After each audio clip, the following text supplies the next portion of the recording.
Hi, I'm Thomas. I'm here to tell you about the Learning Lab teaching format. At the core, it's a very simple concept. However, how it actually works and why it works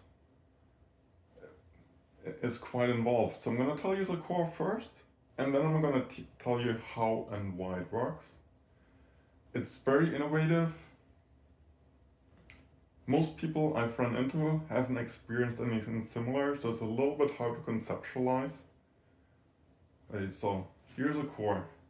In a learning lab, you have a new student come in, and as an instructor, you pair them with an existing student, and you give the existing student the first lesson in your curriculum to teach to the new student. We found 15 minutes is a good unit size for these lessons. And then once this newcomer learns a lesson, they can teach it to the next person. So you have this chain of learning. At the very beginning, no student knows any lesson. So as an instructor, you teach the first student. And you work with the first student and you make sure they really get it. And once they really get it, they can teach it to the next person. And so everyone learns one-on-one. And everyone, because it's one-on-one, they also learn elastically depending on how much help they need. Like someone might struggle a lot, someone might need different help, or it just depends on the person. So let me give you a more concrete example so you can actually picture it. Imagine you are a salsa instructor, right? So you have a new student coming into your class. And the first thing in your curriculum might be to teach the salsa basic. So you take an existing student and you bring them in and be like, hey, can you teach Alita the salsa basic? And and then let's call her Josephine. Josephine teaches Alita the salsa basic. And if you have taken any dance classes, some people need a lot of help to get the steps, right? Maybe she's a software engineer, she hasn't really been moving her body, so she needs a patient mentor who's like, okay, no, it's a left foot. No, it's a left foot. Let's do it again with me. Or maybe a leader comes in and she's a ballerina, right? So she gets it really quickly, and because learning happens one-on-one, Joseph feels like, hey, you got the steps down quickly, but now it's time to put in your hips, right? And let's hit the beat, and here's one. And so because you have two people together, the mentor and the learner, they can adjust to each other. Contrast this with if someone comes into a group class, you as a salsa instructor, you probably already have a bunch of existing students. So you're probably not going to go over the basic step in detail. So that new person is just kind of trying to catch up with things. At the same time, you have some people who've been coming for a while. They're super bored when you take your time. Let's step back to the learning lab. Alita learns the basic from Josephine. 15 minutes are over, the first round is over, and now Alita is ready to teach the basic step to the next person. You can probably visualize the basic step is forward, back, forward. It's something concrete that you can teach. So that's the core. Let's talk about the peer mentoring problem. When I talk to people about peer mentoring, there are usually two reactions. One is it's not a real teacher. Two, people have had really positive experiences with peer mentoring. They're like, yeah. In my experience, a little bit of both. There are good parts. Peer mentors are usually at your level, and you have a more level conversation, why is this hard? Why does this work? And they kind of they talk to you like a peer, they get it. They can relate better to you. It's very good to have someone at the same level, have more access, but at the same time, I found if you tell peer mentors to do things, like they never really thought about the whole thing, like how to teach it. They're a little shy, so they're like, I don't really know what to do, um, and sometimes in bad cases, you have like really inexperienced people that get super cocky and that will correct everyone in the most horrible way ever, telling wrong things. So it's a little bit hit and miss. The solutions that we found is on how to make peer mentors effective is this.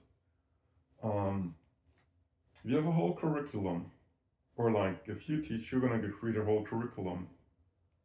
So some mentors will not have to figure out how do I teach world history, like I don't even know where to start. But you do all the thinking in the curriculum. What a peer mentor gets is like one very concrete lesson, and each lesson should usually be around like a concrete task.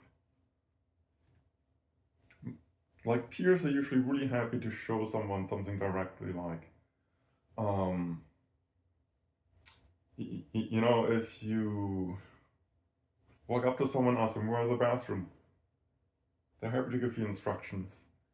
If you go up to someone like, what do we do with the mats after you clean up? They'll explain you spray it, wipe it down, put it over there. If you ask people, like in partner acrobatics, how do you do bird? Like, hey, let me show this. So if you have a lesson around like a concrete task, like peer mentors don't like to do regurgitating of like lots of talking points. Have a concrete, simple task, you know, then it's not overwhelming. They recognize the thing. They recognize they're competent in it because they have done it. And then the next thing that we found works is give the mentors like 5 bullet points of how to teach it, like simple bullet points. In partner acrobatics, we often have teach side starts, one of the poses, and it's a little tricky to teach. Everyone eventually learns it, so they kind of know how to do it, but it's a little tricky to teach. But from teaching it a few times, I figure like here's a good recipe for teaching it. And so if I give these 5 bullet points, like these are the steps on how to teach it, it's really easy for a peer mentor. They look at it like, oh, here's the 5 steps. Oh yeah, that makes sense. Let me go ahead and do it. And so in order to make peer mentors effective, you give them like a small, concrete task and easy, simple bullet points on how to do it. Basically, your average student has a lot of subconscious knowledge. They can do a lot of things. There's a lot of value, but they don't consciously know how to teach it. So if you do the heavy lifting in the curriculum, you can make them effective. Let me switch to the next point of like what people are thinking about, like, hey, so I usually like to learn from a really good teacher. And your peer mentor is not going to be as good as someone who's like studied this for 5 years, won 10 salsa competitions. Ideally, we could all learn one-on-one from a really accomplished teacher. Practically, it's not affordable for most people. And so we tend to go to group classes. And in a group class, the teacher normally teaches me, but in effect, they're going to be at a distance doing like a lecture or a demo. I'm going to be passively observing them, and then I'm going to maybe try on my own or with a partner to replicate what they showed me. And especially like in a dance class, when you have 2 beginners, they often say the other person makes a mistake. But what a lot of times happens, this person makes not just one mistake, a couple mistakes. That person makes a couple mistakes. And so there's this whole struggle that makes learning really hard. And that's experience when you learn from an experienced teacher, because they usually don't do one-on-one, but you have this group format. So enter like a learning lab mentor. It's someone right in front of you. They're right here. And they can show you hands-on what to do it, like if there's like a certain salsa figure, They can make you feel what it's like, and you can, with your body, follow their body, and you know they're doing it right, and then you can adjust your body to match them. You learn a lot faster. I've been one time in a salsa class where they were teaching a figure where the couple really like twists their arms around. All the students were watching it, but like, you see it from one perspective, it's moving, turning so much, you can't conceptualize it in your head. So most of the class, the teachers kept repeating it and nobody would get it. But after class, when other people came, I took their hands and I was like, look, it's that thing, and they kind of like spun around and like, oh, that's it. If you learn hands-on, you have someone giving you feedback, someone correcting you, you can learn a lot faster. So yes, instructors have a lot more expertise, but mentors are there directly with you. And then if you take our Learning Lab approach as a foundation, where your mentor is not expected to teach you the whole thing, but they're just given a concrete task and the bullet points for how to do it, you make them really effective.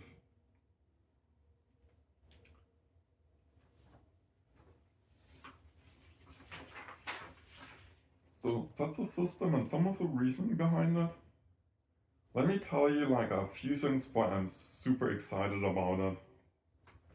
The first thing is, there's something I call the learning edge.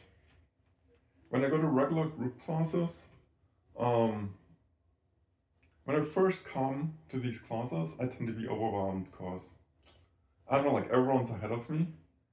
And after I come for a while, I tend to be bored because, there's a repetition. The first time it was nice to get repetition. But after the fifth repetition, the teacher keeps telling you it's great to work on fundamentals, but you're like just going through the motion. You're not really using time effective. Instructors usually teach to the middle of the room. That means like half the people are overwhelmed, the other half are kind of bored, and it's difficult in a group class. And usually we just assume that's how it has to be. But in a learning lab, you have, let's say 20 people, you have 10 different learning pairs. Everyone can work on something differently, and everyone can work on their own pace. So that means for me as a learner, I get to look at my curriculum and my app of the lessons, and I could work exactly where I'm at my learning edge, like what I need to like progress the most. They can make much more effective of my use of my learning time. Number 2, you get a full mastery. In a typical group class, like especially like in something like salsa, you get taught a pattern, and just because someone showed you something doesn't mean you actually got it. And a lot of times, like after the class, the next class is just do something completely else, and whatever I learned partially gets forgotten. With the learning lab, because I'm right there with my mentor, I gotta actually work on it until I fully get it. And if I didn't get it, I can do another round of it. If I want to refresh it 3 weeks later because I think I forgot it, when it's my turn to learn, I can just tell my mentor like, hey, let's go back and do that thing. And so I can actually work to fully getting it. Plus, the teaching component is actually part of learning. Because if you have to tell someone else, you have to, in your head, organize the material to convey it. And that teaches you. You also see your partner making mistakes, and you're like, how do I correct this? And suddenly it dawns on you like why the teacher told you something. It's in order to fix that thing. Your learner is going to have questions for you that challenge you. It's like, I didn't think about that. And like, let me think about it. Like, oh, and now it makes sense. And like, now I learned more. So there's really like a mastery behind the learning lab. The other part is, you can kind of like start anytime, go at your own pace. With typical teaching, there are only like a few classes, like maybe there's a Tuesday class. Once you get to higher levels, it's like hard to still get classes. if you're in a class cycle and you have to travel for business and come back, you like miss stuff. In a learning lab, because learning happens one-on-one, you open up the app, you have your curriculum, like it's the last lesson you learned, you can just tell your mentor, like, this is my next lesson. Or if you really did have a break, like you went on a business trip, you can be, let's repeat the last lesson, refresh it. And because you have someone in front of you, it's not like repeating it verbatim, but your mentor will adjust to you. They're like, okay, you're rusty, let's go over it. Oh, you got it really quickly, so we can like go to these finer points.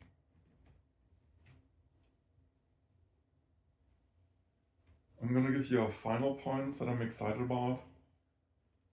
When I'm looking around the classroom, I talk to students. I notice a lot of students fall through the cracks. They miss foundational knowledge. So what the teacher is teaching at the moment doesn't make sense to some. I've talked to students, they spend like a whole hour and like nothing makes sense. It's like a wasted hour. But in the learning lab, you have a mentor right in front of you with your face code. They're like, hey, I think you're not getting something. And then if, the two of you figure out like what you're missing, and they can also like go back. They don't have a whole classroom waiting.